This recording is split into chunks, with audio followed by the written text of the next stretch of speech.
Right then guys, how's it going and welcome back to your football predictions. We're getting very close to the end of the season now. Only a few more matches to go, only a few more prediction videos to go before it all ends, and we learned a lot this weekend from the games that were played. So first of all, those are my predictions from the weekend gone and one of the midweek games. Man City Spurs, I went 2-2. Man City won that one 1-0. Newcastle Southampton, I said I was confident for a Newcastle win, and I was right. Newcastle won 3-1, so I was close, and Perez got the hat-trick, so that was good to see. Cardiff, Liverpool, again, I said maybe if Cardiff could get an early goal, we might see a game of that one, but Liverpool went and won 2-0. And then Man City again played against Manchester United yesterday, and Man City won 2-0, so I didn't have too much faith in Man City over the weekend with the draw and the Manchester United win, but they very much proved me wrong, and they are sitting in a very good position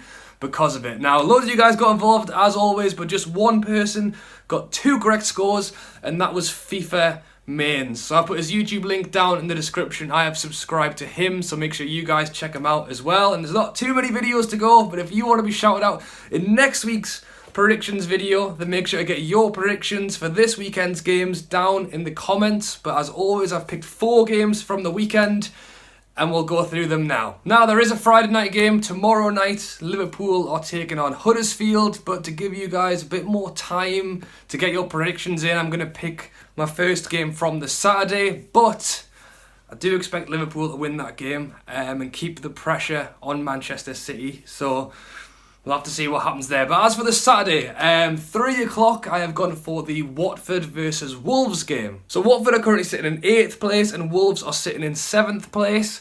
And without making this overly complicated, the winner of the FA Cup gets Europa League football. Now, as it happens, Watford beat Wolves in the semi-final and now play Man City in the final. And if Watford were to win the FA Cup, big up, they've won the FA Cup and they get Europa League football. But if Man City win the FA Cup, then 7th place in the Premier League will get Europa League football, which is why this game becomes very important. Obviously, Wolves are currently sitting in 7th, Watford are sitting in 8th, Everton are sitting in 9th, and Leicester are sitting in 10th. And I believe it's 3 points between all 4 of them. So Watford are going to want to win the FA Cup, like I said. But if they don't, they still want to be sat in 7th place to get Europa League football, as do Wolves, who are currently sat in 7th place at the moment. Watford's recent form has been a bit up and down. In the last 5, they have won 2, lost 2 and drawn 1. They drew 1-1 with Southampton when Shane Long scored the fastest goal in the Premier League ever in 7 seconds, I think it was. And then Wolves, their form again is also a bit up and down. In their last 5, they've won 2, drawn 1 and lost 2, but most recently went and beat Arsenal 3-1. So that's a massive win for them. And as I've said, there's 1 point between the two of them. 3 games left to go. They both want Europa League football. As for a prediction on this one, I know that Wolves have just come off a massive win against Arsenal, but it's their home form that has been really good. The away form hasn't been as good. And as Watford are at home, I'm actually going to go Watford 2-1. But I think this could be a very close game. And again, if one of these two, if Wolves were to beat Watford, they're taking a very big step for 7th place. But let me know what you think. Next up again on the Saturday with a 5:30 kickoff, we have got Brighton taking on Newcastle. So this one's on the TV. Brighton are in a very tricky situation right now. They are 3 points ahead of Cardiff, but yeah, it's going to be a tough one for them. Obviously, they've got Newcastle at home on the Saturday, which of their remaining games, they are going to be really looking at the game to pick up 3 points, because after that, their final few games of the season, they've got Arsenal away and Man City at home. Man City on the last day of the season when they could potentially win the league. And then you've got Arsenal away, who are desperate for Champions League. So if they're going to pick up some points, and I know actually, to be fair, Arsenal haven't been fantastic in the last few games, and when it comes down to it, anyone can beat anyone. But of those three, you would say Newcastle at home is probably the one they're going to want to pick up some points. And obviously they're still 3 points ahead of Cardiff. You know, Cardiff have got games to go as well. Cardiff are playing Fulham this weekend, and we know Fulham are relegated and haven't got anything to play for, really. So this is, again, another weekend where Cardiff are really going to want to pick up some points. But having said that, Fulham have actually won their last 2 games in a row. So it's not going to be an easy one for Cardiff, and it's not going to be an easy one for Brighton. Chris Hughton taking on his former club Newcastle. Brighton's form obviously hasn't been great in their last 5. They lost 4 and drew 1. The draw was against Wolves. A lot of people have been talking about whether that was a good point on the board or whether it was potentially 3 points lost if they had gone for it a little bit more. But they've got better goal distance than Cardiff. They're sitting 3 points clear of Cardiff. So with 3 games to go, I think I would probably say it's a good point, because even if Brighton were to lose their next 3 games, if Cardiff were to win one of their last 3, unless they score 10, 15 goals or whatever it is, then that's still Brighton in the Premier League. But obviously you don't know that until the next few games play out. As for Newcastle, the pressure is off. I know we've probably been safe for a while now, but I don't like to jinx things, and we are now officially mathematically safe after a very good 3-1 win over Southampton. I mean, after the win against Leicester on the Friday night, I think that was when people really knew that we were going to be in the Premier League next year. But yeah, the Southampton game was great. Really good first half performance. Let it slide a little bit at the start of the second half, but Perez wrapped it up with a hat-trick right near the end.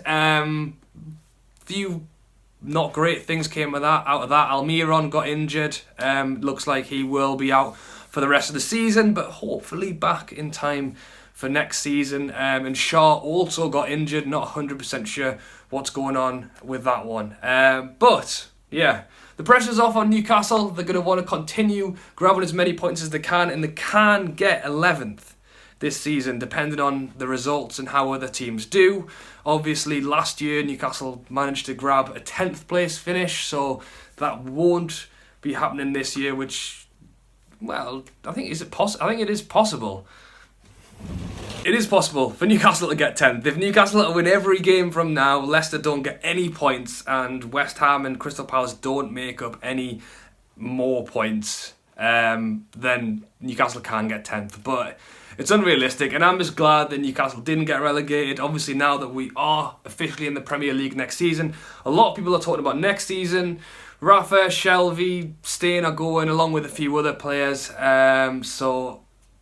But as for this game, I think it could make for a really good game or a boring game, because I think both teams will play defensively and counter each other, which, as I say, could be very good or it could be very boring. Cardiff actually play at 3 o'clock, so if Cardiff were to win, then maybe Brighton will have to go for it a little bit more at the 5:30. But if Cardiff were to lose against Fulham, then Brighton might be happy to sit in and take the point. So I've got no idea. I'm hoping, because Newcastle have got no pressure and the freedom to do what they want, we will play a good game and grab 3 points. So I'm actually going to go 1-0 Newcastle. Next up on the Sunday, 5 minutes past 2, we have got Burnley taking on Man City. I'm gonna predict that Man City are going to win this one. I mainly included it to discuss the Liverpool-Manchester City situation, because, as I mentioned earlier, I thought of what Man City have got left to do this season, Spurs, Man U, and now their remaining games, I thought they would probably, if they were going to slip up, they would have done it against Spurs or Manchester United. But as I say, they have massively proved me wrong. So big up to Man City. And now Man City move 1 point ahead of Liverpool. Man City have got Burnley on Saturday, then Leicester and Brighton. Liverpool have got Huddersfield tomorrow night, then Newcastle away. So Rafa Benitez, I think of all of the top 6, Liverpool's the only one he hasn't beaten with Newcastle since he joined.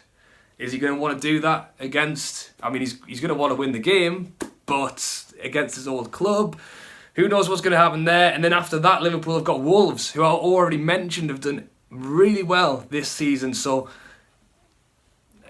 I'd probably imagine Man City and Liverpool are really odds on to win all of their remaining games. But with 1 point in it, Man City would win the league. So Liverpool are just hoping that Man City lose some points somewhere.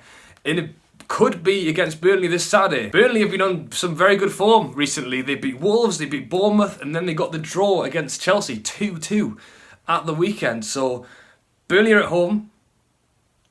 Could they pull something off against Man City? It's a Premier League game. The pressures are on. The pressure is kind of off Burnley at the minute. The pressure is on Man City. But after seeing how well they did to handle it against Spurs and Manchester United, I'd love for it to be a good game. As I mentioned last week with the Cardiff-Liverpool, if Burnley were to grab an early goal, it could really make something out of this. But I'm going to go 3-1 Man City. With 1 point in it, every game is going to be a big game. And to finish things off again on the Sunday, but at 4:30, we have got Man U taking on Chelsea. So, again, Champions League spaces is literally going to go all the way down to the wire. We had some results where basically all of the teams in the fight for the Champions League places didn't get a win. Obviously, Tottenham beat Brighton, so big up to them. But Chelsea drew, Arsenal lost, Man U lost. So when one team drops points, seemingly everyone does as well. Tottenham are sitting in third on 70 points. Chelsea are sitting in fourth on 67 points. Arsenal are sitting in fifth on 66 points. And Man U are sitting in sixth on 64 points. So 3 points between Chelsea and Man U, with Arsenal in the middle. And then Spurs are sitting 3 points ahead of Chelsea. So I think Spurs are pretty nailed on for a Champions League spot. It's now between those three, with Chelsea currently sitting in the pole position. So if Man U want Champions League, they're really going to have to beat Chelsea. Man U had the really poor game against Everton, which is actually why I predicted that Man U would beat Man City, because I thought they were really going to have to give a reaction after the display against Everton, against the other Manchester club, and show what they could do. They lost. Or we're going to now get an even bigger reaction against Chelsea. Chelsea are currently sitting 3 points ahead of Man U, as I mentioned already. So if Chelsea were to beat Man U, it would effectively, with 2 games to go after this, it would effectively knock Man U out of the Champions League race. I don't know what the goal difference is off the top of my head, but they'd need to win both of their games, with Chelsea losing both of their games, hoping that Arsenal didn't get any points. So basically, Man U need to win if they want Champions League football. But, and I've talked for far too long on this one, I'm gonna go Chelsea 2-1. As I say, I backed Man U in the Man City game, thinking I'd get a reaction from that. It didn't happen. I'm gonna go Chelsea, but. You know, I backed Man U last time and they lost. I've backed Chelsea this time. Man U were probably going to go and win. But, yeah. And that's it, guys. Those are my predictions up there. I've done a lot of talking today because, as I say, the season is ending and it's getting very tight at the top. Champions League, down the bottom. And again, this weekend is going to show us a lot more of what could be happening come the end of the season. But as always, guys, get your comments and predictions down below. I will go through all of them before the first game kicks off, which is on Saturday at 3 o'clock. So 5-3, I'll make a note of all of your scores and I will shout them out in next week's predictions video. Alright, have a great day, night, weekend, and I'll catch you later.